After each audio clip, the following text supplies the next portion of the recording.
Greetings, Eric Backer, naturopath from New Zealand, author of Candida Crusher and formulator of Candida, the Candida dietary supplement. Thanks for tuning in. We're going to do another case today. This is a lady. Of course, it won't be her real name or age, but it's a real case.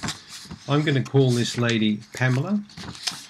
So Pam is 66, and Pam came to see me on the 5th of the 9th, 2014. So that would have been, September last year. She came to see me, complaining of coughing all the time, lots of sinus problems, lots of flatulence, lots of diarrhea. She also had a yeast infection under the breast, in the tissue, and she had some vaginal thrush. And not a happy chappy. This lady was feeling terrible. In fact, I can remember her quite well. Lovely person, and Pam was just feeling absolutely dreadful. So I helped one of her friends out, so she came to see me. So this lady came from a fair distance to see me, and we discussed her case at length. And I started to get a bit suspicious about this person, and particularly about her lifestyle. So I remember asking her if any blood testing had been done, and it's interesting here.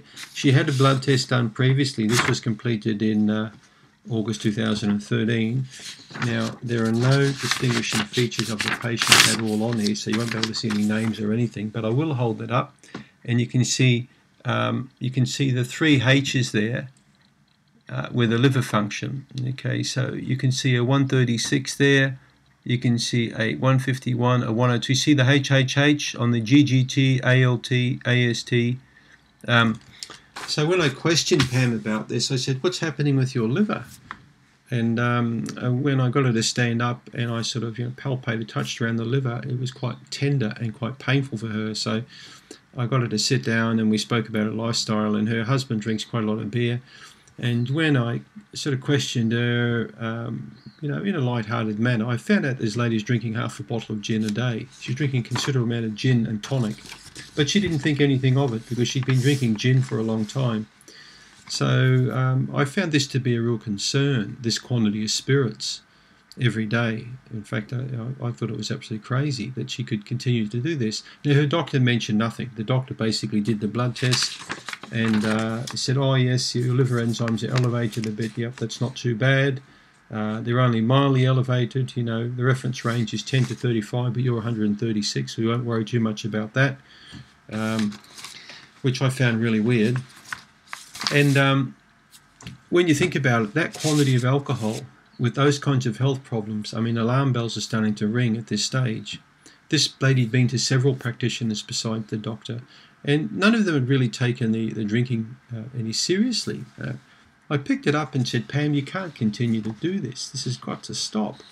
We're going to get you to make some changes very slowly, because if you keep drinking like this, you're going to be in a seriously bad way."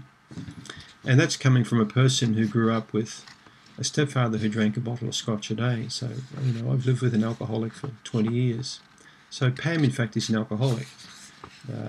And I've found over the years it's very difficult to work with people with serious addictions when it comes to, prescribed drugs, or recreational drugs, or alcohol for that matter of fact. So you can't make people change. They have to make these changes themselves.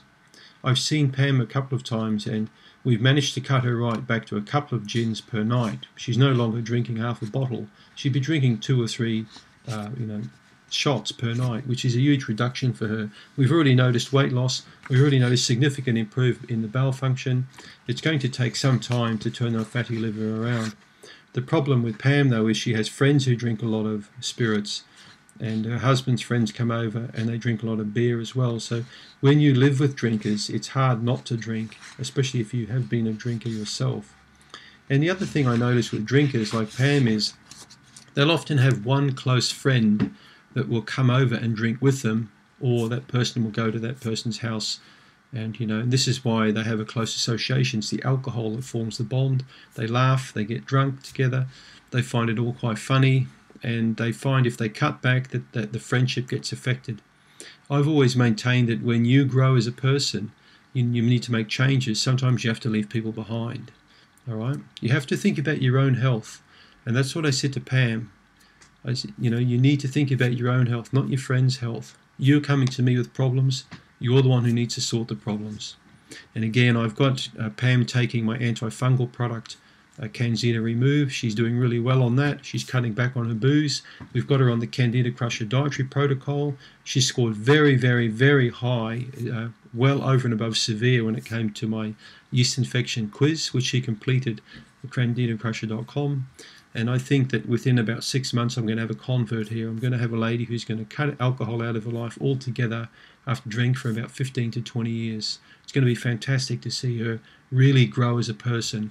And that's what I love about my business, is I can really help people to make fundamental life changes. And what I suspect over time, what will happen with this lady is not only will she cut back, but as she loses weight and improves, her husband will follow suit. Isn't that awesome? So take heed. If you're drinking and you've got a problem with your gut, don't come crying to me that you can't get well. You're the one who needs to make the change. Think about it. Thanks for tuning in.